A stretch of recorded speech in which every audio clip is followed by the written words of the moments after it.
Ang kwentong ito ay hango sa totoong buhay. Karanasan ito ni Tandoy. Taong 1958, Tigum, Aklan.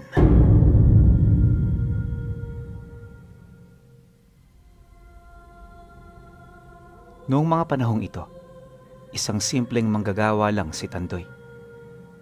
Kilala siya noong karpentero sa kanilang lugar, kaya maraming tao ang lumalapit sa kanya para magpagawa ng kung ano-ano. Hindi naman niya yun tinatanggihan, gawa ng kailangan din niya ng pera. Ayon pa sa kanya, kahit sino magpatawag sa kanya pupunta siya, alang-alang sa kanyang mga anak na naghihintay ng pagkaing mailalagay niya sa kanilang hapagkainan. Likas na masipag itong si Tandoy Pinuno, kaya ni minsan wala pa siyang inatrasang trabaho. At sa loob ng ilang taong pagiging karpentero niya, hindi pa naman siya nakaengkwentro ng parokyanong kakaiba. Ayon sa kanya, lahat ng parokyano niya normal, kaya naman sa katagalan ng kanyang paninilbihan, hindi na siya nag-isip ng kahit na ano. Hanggang sa sumapit ang taong ito. Nagsimula ang karanasan noon ni Tandoy, noong may lumapit sa kanyang mag-ina na humingi ng tulong ukol sa pagkukumpuni ng bahay nila. Nakatira yon sa Karatig Baryo, kaya nang malaman niya ang tungkol dito, medyo nag-alangan siya. Pero dahil sa pamimilit ng dalaga nitong anak, wala na rin siyang nagawa. Aminado naman si Tandoy Pinuno na babaero siya, at yun talaga ang kahinaan niya. Pero hindi naman ibig sabihin nun, ipagpapalit niya ang kanyang pamilya. Kahit kasi meron siyang natitipuhan, nasisiguro niya na palagi siyang babalik sa kanyang pamilya. Yon ang mahalaga para sa kanya dahil wala na rong mas importante pa. Matapos naman siyang mapilit ng dalaga, agad niyang pinuntahan ang bahay nito. Ilang kilometro lang naman ang layo nun, kaya hindi na sila gumugol ng ilang oras sa daan. Nang marating nila ang karatig lugar, nadatnan nila sa entrada ng baryo ang bahay. At kagaya ng sinabi ng mga ito sa kanya, lumang-luma na ito. Hindi na nga halos matirhan, pero sadyang walang magagawa ang kanyang mag-ina. Habang tinitingnan naman niya ang paligid, panay naman ang pakikipag-usap ng nanay nito sa kanya. Kahit hindi niya tinanong, sinabi nito kung papaano naging ganon ang sitwasyon ng kanilang pamilya. Ayon dito, maagang namatay ang kanyang asawa, kaya mag-isa niyang tinaguyod ang kaisa-isahan nilang anak. Dagdag pa nito na, araw-araw pagtitiis ang kanilang nararanasan, sa puntong nawawala na rin yun ng pag-asa na makaahon. Pero kahit ganon, nanaig sa ina nito ang katatagan. At sa pagpapatuloy ng kanilang pag-uusap, hindi maipagkakaila ni Tandoy na naantig siya sa mga bagay na ikinuwento nito sa kanya. Kaya bilang ganti, nagdesisyon siya na tulungan na lang ito at wag nang singiling. Bahala na kung wala siyang makuha, gawa ng kahit papaano, nakakaraos pa naman sila. Siya na rin ang kumuha ng mga materyales upang hindi na ito mapagastos ng husto. Dahil dito, labis siyang ipinagpasalamat ng mag-ina. Aminado kasi ang mga ito na limitado lang ang kanilang salapi para maipaayos ang kanilang bahay. Ilang minuto pa ang lumipas. Nang makapagpahinga na siya at makita na niya ang problema, dito na siya nagsimulang kumilos. Hindi mahirap ang pangunguha ng mga materyales dahil sa iyong bahay nito, malapit lang sa kakahuyan. Marami ring kawayan sa paligid, kaya naman bago siya magsimulang magpanday, tinipo na muna niya ang lahat ng kanyang mga kinakailangan. Balak noon ni Tandoy na sa susunod na araw niya na yun sisimulan para dire-diretso ang trabaho. Kinahapunan, nang makuha na niya ang lahat, dito na siya nagdesisyon na umuwi. Manang Lorna, bukas na ho ako magsisimula ah. Sa ngayon, pagtiyagaan nyo na muna ang bahay ninyo. Pangako ho, aayusin natin yan at sa abot ng makakaya ko, Ibabalik natin yan sa dati nitong postura. Paalam ni Tandoy bago lisanin ang bahay ng mag-ina. Nang marinig naman ito ng matanda, tumangulang naman ito habang nakangiti. Matapos ang naging pag-uusap, umuwi na nga siya. At pagkaraan lang ng ilang araw, naging puspusan ang trabaho niya. Pinag-awayan pa ito ng kanilang asawa pero hindi siya nagpatinag na gumawa ng tama. Kalaunan, pagkatapos ng 2 linggong pagtatrabaho, naibalik niya sa dati nitong estado ang bahay ng mag-ina. Nang alam niyang tapos na ito, pawang pasasalamat na lamang ang tinanggap niya. Wala talaga noong inaasahang kapalit itong si Tandoy, maliban na lang sa mapasaya ang dalawa. Pero nang akmang magpapaalam na siya, bigla siyang tinawag ng ina ng dalaga. Wala siyang ideya kung ano ang ibig nito, pero bilang respeto, tumugon siya sa pagtawag. Paglapit naman niya rito, agad naman yung nagwika ukol sa pakay nito. Marami pa itong naging pasakalye bago nito iabot ang puting tela na naglalaman ng kung ano. Siyempre bilang respeto, tinanggap ito ng walang imik ni Tandoy. Dali-dali rin niya itong inilagay sa kanyang bulsa bago muling magpaalam sa dalawa.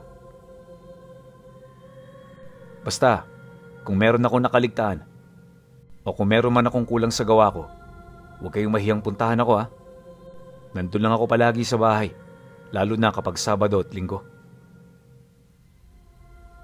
Nang marinig naman yon ng babae, tumangulang naman ito habang sumasagot sa kanya ng, "Maraming salamat, Tandoy ha. Utang namin ng lahat ng to sa'yo. Huwag kang mag-alala, perpekto ang gawa mo. Yung ibinigay ko pala sa'yo, huwag mong kakalimutang buksan pagka-uwi mo ha. Magtiwala ka, Tandoy. Makakatulong yan ng malaki hindi lang sa'yo, kundi pati na rin sa iyong pamilya." Matapos nitong magsalita, agad na yung bumalik sa loob ng bahay nila. Isinarado na rin ito ang pinto na para bang hindi na ito interesado sa mga sasabihin niya. Kaya naman ang masipat niya ito, nagmamadali na rin siyang umalis. Bukod kasi sa dapit hapon na, marami pa siyang gagawin sa kanilang bahay. Pagdating naman niya, unang sumalubong ang kanyang asawa. Di pa man yun nagsasalita, ramdam niya ang galit nito dahil sa ginawa niyang kawang-gawa. Halos di pa siya nakakababa ng gamit kung ano-ano na ang ibinunganga nito.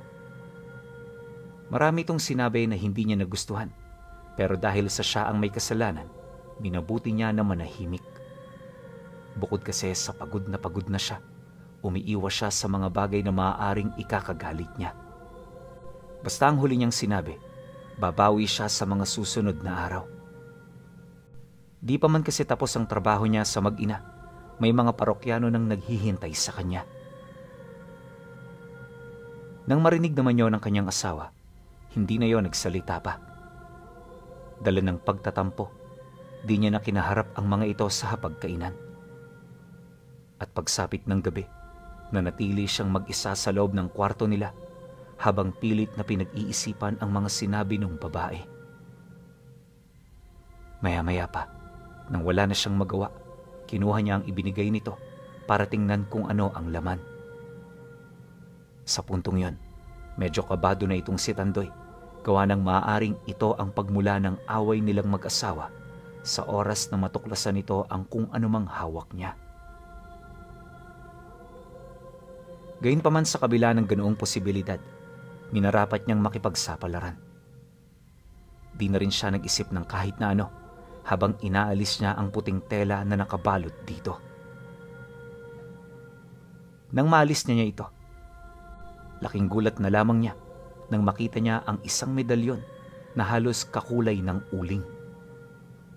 Wala siyang ideya kung ano ito, basta ang napansin niya roon, merong taong nakaukit sa gitna nito na merong tungkod at may nakadapong ibon sa balikat. Papaikot din ng medalyon. May mga dasal at simbolong hindi niya maunawaan. Sa likod naman ito, naroon ang isang matang nasa loob ng trespiko. May mga sinag din doon ng araw, kalakip ng kalahati ng buwan. At kagaya nung nasa unahan, napapalibutan din ito ng mga kataga at katha na hindi niya maunawaan. Matapos naman niya yung masilayan, sakto namang pumasok ang kanyang asawa. Kaya naman sa sobrang pagkataranta niya, itinago niya yon sa ilalim ng higaan nila. Agad naman yung napansin ng asawa niya, kaya bago pa man siya makapagsalita, naitanong na nito kung ano ang itinatago niya. Nang marinig naman yon ni Tandoy, hindi na rin siya nakasagot. At sa halip na magpumilit sa kanyang nais mangyari, minabuti na lamang niyang ipakita ang bagay na ibinigay nung babae. Ang kaso lang pagkuha niya rito, nakapagtatakang hindi ito nasipat nung asawa niya. Paulit-ulit niya pa itong itinuro pero wala talaga yung nakita. At dala ng pagkairita, tinanong siya nito kung nangdidiskita ba siya. Galit na yung asawa niya noong mga sandaling yon, kaya kahit nagpapahinga na siya, pinilit siya nitong tumayo doon. Hanap ito ng hanap sa itinago niya, ngunit sa kasamaang palad, di niya ito nakita. Kinapkapan na rin siya nito pero wala pa rin yung nahanap. Pagkatapos ng mga pangyayaring yon, inisip na lamang nito na baka namamalikmata lang siya. Ilang minuto pa ang lumipas, tumabi na rin dito si Tandoy para magpahinga. Iniwasan na rin niyang magsalita pa nang sa gayoy hindi na ito pagmula ng bangayan. Pagsapit ng sumunod na araw, 5:00 pa lang nagkakape na siya. Tumungtong ang 6:00, nakipagkita na siya sa mga parokyano niya. Wala naman siyang napapansin noong kakaiba pero kinahapunan noong araw na yon, napansin niya na parang hindi siya nakakaramdam ng pagod. Yung trabaho niya, gumawa siya ng kisame. At isipin ninyo, iisang tao lang ang katulong niya noon. Yung taong yon, wala din halos ginagawa dahil siya lahat ang nagtatrabaho. Pag-uwi niya sa kanila, nanguha pa siya ng panggatong sa sakahan at nag-ayos pa siya ng mga kulungan ng alaga nila. Matapos niya itong gawin, tila bang wala pa rin siyang nararamdaman. Napakagaan pa rin ang kanyang katawan at kahit anong pansin niya rito, wala talaga siyang nararamdamang pagod. Akala niya, dahil lang ito sa haba ng kanyang pahinga, kaya naman di niya ito gaanong pinagtuunan ng atensyon. Ngunit makalipas lang ang ilang araw, tila bang hindi pa rin nagbago ang ganun niyang pakiramdam. At habang tumatagal, mas nasasanay siya ng gano'n ang kanyang katawan. Ang kaso lang merong isang problema. At sa hindi malamang dahilan, nagsimula siyang makakita ng kakaiba nung wala na ring iniinda ang kanyang katawan. Ilang beses na siyang nakakita ng mga kakaibang tao habang siya ay nagtatrabaho. Ngunit dala ng takot, kinimkim niya lang ito. Gabi-gabi tuwing ipipikit niya ang kanyang mga mata, muli siya nitong ginagambala. Kaya naman nung hindi niya na ito makayanan, nagdesisyon siyang magpatingin sa albularyong nakatira sa baryo nila. Kilala ito sa pangalang Manoy Inggoy. At itong si Manoy Inggoy, matagal nang nilalapitan ng mga tao roon. Sa maniwala man kayo o hindi, unang tingin pa lang ng matandang yun sa kanya, kinilabutan na ito. Dala ng kuryosidad, matyaga siyang naghintay sa kung ano ang sasabihin nito sa kanya. Pero dahil sa masikreto ang matandang yon, hinintay pa nito na umalis ang lahat ng taong nakapila sa kanyang tahanan.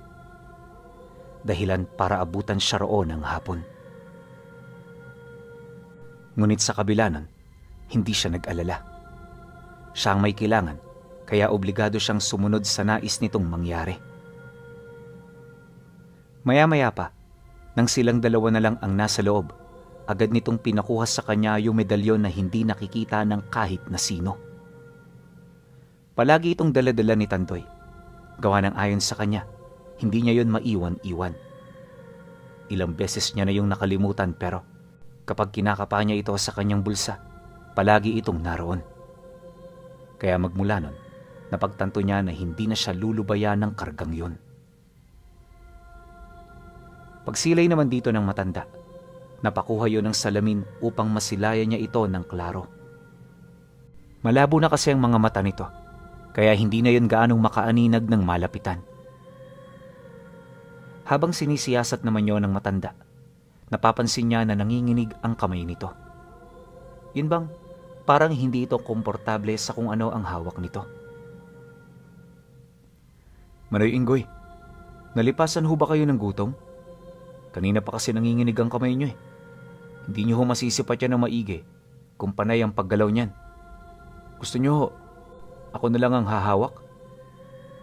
Wika niya sa matanda habang pilit nitong binabasa ang mga simbolo ng medalyon. Subalit nang marinig ito ni Manoy Inggoy, napatingin lang naman ito sa kanya kasabay ng pagsagot nito ng, "Hindi ako nalipasan. Nako, napakabigat ng karga mo, kaya nanginginig ang kamay ko. Kunin mo na, bago pa nito mabali ang mga buto ko." Pagkarinig niya sa sinabi nito, walang pag-aalangan niya itong kinuha. Matapos nun, nakahinga na rin ng maluwag ang albularyo. Agad nitong hinawakan ng maigi ang kamay nito. Gawa ng pakiramdam nito ay parang nagpapasa ng halos 2 sako ng bigas sa iisang kamay lang. Dagdag pa ng matanda na, hindi madaling mapaamo ang karga niya at naniniwala ito, iisang Panginoon lang ang nais nitong pagsilbihan. Mariin din itong inilahad na isang sinaunang medalyon ang kanyang nakuha. Wala siyang maisip na taong nagtatanga ng ganon, kaya malakas ang kutob nito na siya lang ang nagmamay-ari ng ganoong uri ng karga. Nabanggit din ito sa kanya na malabo itong maging mutya dahil pinanday ito ng kamay ng tao. Gayunpaman, napakalakas pa rin ito dahil napasuko nito ang iilan sa kanyang mga karga. Matapos naman itong mailahad ng matanda, bigo nitong maipaliwanag sa kanya kung ano ang gamit na kanyang nakuha at kung ano-ano ang mga bisa nito. "Pasensya ka na, Tandoy, pero hindi kita matutulungan sa pagtuklas ng medalyon na yan. Masyado yang malalim kumpara sa aking kaalaman. Pero naniniwala ako, matutuklasan mo yan." "Sa ngayon, maging kampante ka na muna. Yung mga makikita mo, hindi yun parte ng abilidad ng agimat mo, kundi naimulat na nito ang 3 mong paningin. Kaya naman kung may makikita kang hindi kaaya-aya, mas mainam na ipagsawalang bahala mo na lang. Maging kalmado ka rin sa lahat ng pagkakataon dahil marami ang nakatira sa baryong ito na hindi natin mga kaibigan." Paalala ng albularyo. Matapos nitong makapagsalita, niyaya siya nitong magkape na para bang walang nangyari. At habang pinagsasaluhan nila ang merienda, dito na sila nag-usap ukol sa mga bagay na kinakailangan niyang gawin. Dumaan pa ang mga araw, nakatuon ang kanyang isip sa pagtutuklas ng nakuha niyang karga. At para na rin magkaroon siya ng kaliwanagan, nagdesisyon siyang muling bisitahin ang mag-ina. Yun nga lang, pagdating niya sa baryo nito, hindi niya na ito nakita. At ang masaklap pa, hindi rin yun kilala ng mga taga roon. Bago lang ang pangalan nito sa pandinig nila, kahit ilang dekada na roong naninirahan ang mag-ina. At ang mas nakakapagtaka pa, hindi na rin niya mahagilap ang bahay nito. Nakakagulat yun sa panig ni Tandoy, sa kadahilan ng alam niya na hindi pa man katagalan magmula noong di siya roon bumisita. Subalit sa kabila ng mga palaisipang yon, wala rin siyang nagawa kundi ang sumang-ayon sa sinabi ng mga ito. Ang inisip na lang niya, lumipat lang ng lugar ang mag-ina para lamang makaramdam siya ng kapanatagan. Matapos naman ang nangyaring pagbisita, gulong-gulo na ang isip niya. Hapon-hapon nadadatnan siya ng kanyang asawa na tulalang nakaupo sa bakuran habang nakatitig sa kawalan. Napakalaki na ng ipinagbago ni Tandoy sa loob ng maikling panahon at hindi naman siya masisisi rito. Kahit na sino naman siguro, ganun ang mararanasan, lalo pat nagkaroon siya ng abilidad na makasilay ng mga kakaibang nilalang. Ayon sa kanya, hindi lang mga engkanto ang nakikita niyang namumuhay sa baryo, kundi may mga napapansin na rin siyang tao na nagtataglay ng itim na enerhiya. Napakabigat din ang presensya ng mga ito, at kahit tinitingnan lang niya yon mula sa malayo, hindi niya maiwasang uminit ang kanyang ulo. Sa hindi malamang dahilan, labis-labis ang kanyang pagkasuklam sa mga ito. Kaya naman para hindi makagawa ng mga hakbang na hindi pinag-iisipan, naging madalas ang pagpapakonsulta niya kay Tandang Inggoy. Awa naman ng Diyos, naging epektibo ang lahat ng mga payo nito, kaya kahit papaano, unti-unti na rin siyang nasanay at napanatag. Ang problema, nang medyo nakakasabay na siya, dito naman siya sinimulang lapitan ng hindi inaasahang problema. Nagsimula ang lahat ng yon noong isinama niya ang kanyang pamilya sa sentro. Wala naman sila roong pakay, maliban sa pamimili ng mga kailangan nila sa bahay. Pero habang abala sila sa kanilang mga ginagawa, may lumapit sa kanilang mag-asawa na halos kaedad lang din niya. Ang kaso, yung mag-asawang yon nakita niyang niyayakap ng itim na aura. Nanlilisik din ang mga mata nito at kitang-kita niya ang napakahaba nitong dila na pilit nagsusumiksik sa kanilang mga bunganga. Unang nilapitan ng dalawa yung bunso niyang babae na walang pag-aalangan namang hinimas ng mga ito sa ulo. Pero di pa man yun nakakapagsalita, sapilitan niya ng hinugot papalayo dito ang kanyang anak. Nang masipat naman yun ng mag-asawa, medyo kumunot ang noo nito habang nakatitig sa kanya. Di rin yun kagad nakapagsalita na parabang nakikiramdam ang mga ito. Kaya naman ang mapagtanto yun ni Tandoy, walang kaabog-abog niya itong pinagmumumura, sabay wika sa mga ito ng, "Lubay-lubayan niyo ang mga anak ko ha, kung ayaw niyong magkagulo tayo rito. Kahit sino pa kayong dalawa, hindi ko kayo sasantuhin. Itatak niyo yan sa utak ninyo." Nang marinig naman yon ng lalaki, pilit siya nitong pinakalma. Ngunit dahil sa kanyang mga nakikita, di siya nagpatinag. Naniniwala siya na alam niya ang kanyang ginagawa, kaya walang kahit na sino sa lugar na yon ang makakapagdikta sa kanyang mga ikikilos. Ang kaso lang, kahit ilang beses niya na yung ipagtabuyan, paulit-ulit pa rin itong bumabalik. Nakesyo, padalos-dalos siya, hindi niya alam ang kanyang ginagawa at kung ano-ano pang mga rason para lamang masira siya sa tao. Subalit kahit gaano man karami ang mga manonood, walang naging pakialam itong si Tandoy. At sa sobrang pagkagigil niya sa mag-asawa, napilitan siyang ilabas ang medalyon na hawak niya. Nung makita ito ng dalawa, bigla yung umatras, kasabay ng mabilis nitong pagtakbo habang sumisigaw. Gulat na gulat ang mga tao sa kanilang nakita, pero walang kahit ni isa sa kanila ang nagkaroon ng ideya kung bakit ito nangyari. Kaya naman imbis na pagdudahan nila si Tandoy, wala silang nasabi. Di rin siya nito napigilan, gawa ng unang-una, nakita ng mga ito na hindi niya yon hinawakan o sinaktan. Matapos ang pangyayaring yon, naalarma ang mga antingero sa baryo. Alam kasi nila na yung mag-asawang nakalaban niya, pinuno ng isang grupo ng mga aswang na naninirahan sa lugar na yon. Matagal na itong umiiral sa baryo at katunayan itong nangunguna pagdating sa pamimili ng mga karneng dinadala ng mga manlalakong kauriri nila. At kaya lang naman ito hindi napapatay ng mga albularyo ay dahil sa malakas ang koneksyon nito sa iba pang lahi. Sa sandaling pakialaman nila ang ginagawa ng mga ito, naniniwala silang hindi magiging kaaya-aya ang takbo ng kanilang mga buhay.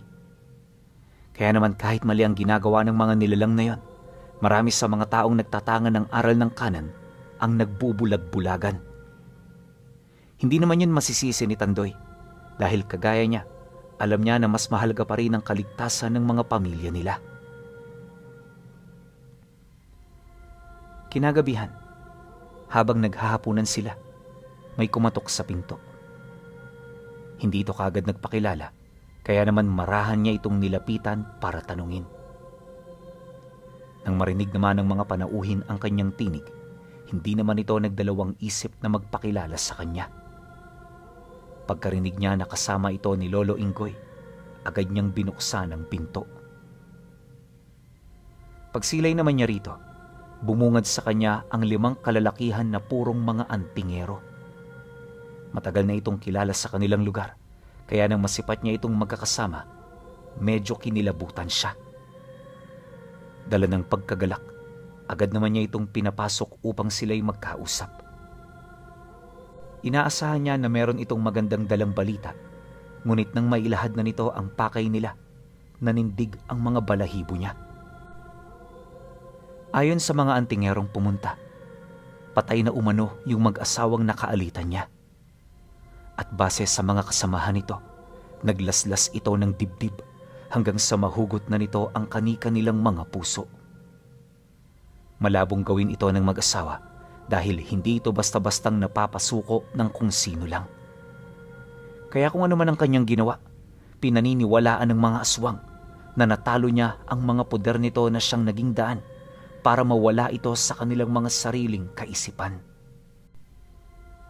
Dagdag pa ng antingero na sa mga oras na yon ay tinuturing na siyang malaking banta ng mga nilalang, kaya anumang sandali pwede na itong sumugod at manggulo sa kanilang tahanan.